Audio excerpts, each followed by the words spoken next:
کېږي. آدم علیه السلام په ټولو پیغمبرانو کې داسې پیغمبر دی چې هیڅ تکلیف یې الحمدلله نه دی لیدلی. وایي شکر دی که هیڅ تکلیف یې نه دی لیدلی بغیر د دې نه چې زوی قتل شوی وفات شوی نور هیڅ تکلیف نه. تاسو وایئ چې څنګه یې نه دی لیدلی. آدم علیه السلام په زمانه کې شرک نو، د آدم علیه السلام په زمانه کې کفر نو، د آدم علیه السلام په زمانه کې بت پرستی نه وه. کفر شرک بت پرستی د نوح علیه السلام او د شیس علیه السلام په زمانه کې شروع شوي. د آدم علیه السلام د وفات نه پس شرک کفر او بت پرستی شروع شوی وه. په خبر زما راځئ که نو چې دا ټول خلک ستا بچي وي او ستا خبره مني او ستا شریعت مني نو تا ته څه تکلیف شته؟ وایې که نه. آدم علیه السلام چې کله وفات کېده 300 بال بچي موجود وو، 600 بال بچی موجود وو، 600 زامن او لوڼې موجود وو. بیا د دې 600 زامن او لوڼو نه لاندې لاندې لاندې لاندې نوسان وسي کړوسي 3.5 آبادي موجود. په دې 3.5 آبادۍ کې یو کافر هم نو، په دې 3.5 آبادۍ کې یو مشرک هم نو، په دې 3.5 آبادۍ کې یو داسې کس هم نو چې آدم علیه السلام ته نه کړي و چې نه منمه. پرې پوهېږې قابیل او د حابیل جګړه وه، هغه صرف ته یو وخت جګړه وه.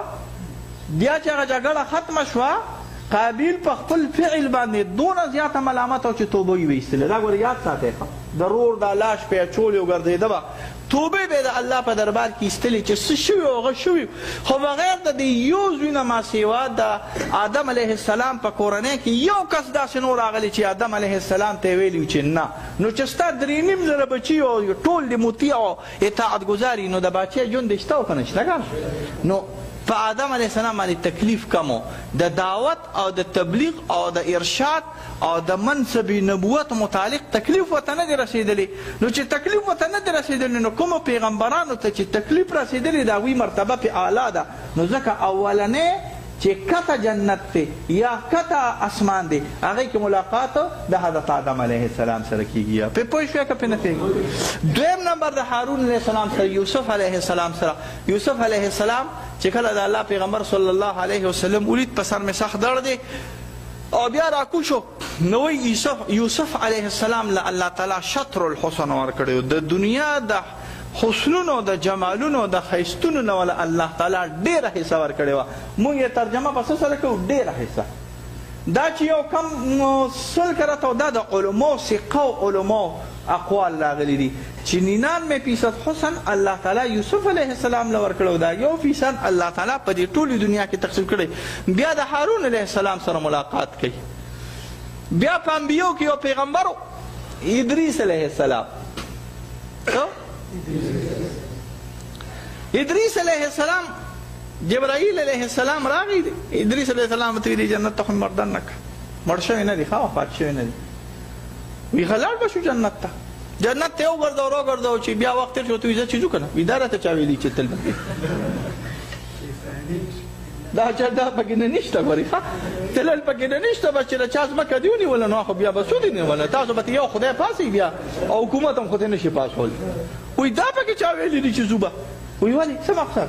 وی الله دا وعده کړی ده چې به جنت ته رادن نه شو نو بیا پکې وتل نشته. وي د الله دا وعده خو ده بس وي زه هم دلته ښیم دنیا ته نه ځم هلته تکلیفونه دي مصیبتونه دي اوړی وي جمعې وي مونځونه وي روژې وي دا کیسې خو ډېرې ګرانې دي بس په دې دنیا کې خوشحال. یو ادریس علیه السلام ادریس دوه دي ښه. یو ادریس الاول دا د شیس علیه السلام نه مخکې تېر شوی د نوم اخنون دی. څه اخنون. او یو ادریس الثانی دا دویم ادریس دی اولنی ادریس نه اگر چې بعض علماء ویلي دا اولنی ادریس هم راغلی دی. ادریس علیه السلام سره ملاقات کړي. د هغې نه چې کله وخته د موسی علیه السلام سره ملاقات کړي. د هغې نه چې کله وخته د عیسی علیه السلام سره د هغې نه وروستو د موسی علیه السلام د هغې نه وروستو د ابو الانبیا ابراهیم علیه السلام سره ملاقات. اخرنی ملاقات په انبیو کې د ابراهیم علیه السلام. د هغې نه اخوا یو عالم دی هغې ته د هغې نه اخوا یو عالم دی چې هغې کې ماده شته خو اطراف پکې نه نشته. دا عالمونه په 3-4 قسمه یو دا دی چې ماده هم پکې وي او طرف هم پکې وي. ماده شته او تاسو یې دې ته موږ ماده وایو.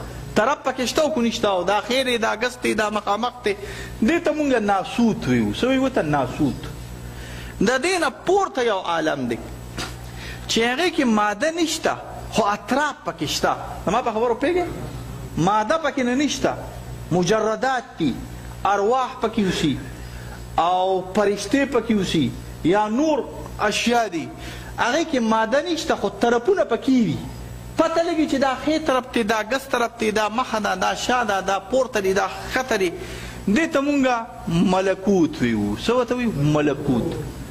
د دې نه پورته بیا یو بل عالم دی، هغه د دې نه هم زیات لطیف دی، هغې ته مونږ جبروت ویو. څه ویو ته؟ جبروت.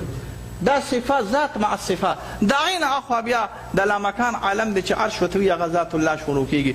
خو چې کله ملکوت په کوم ځای کې شروع کېږي؟ په سدرة المنتهی باندې. سدرة المنتهی څه شي ده؟ د بیرې یوه اونه ده.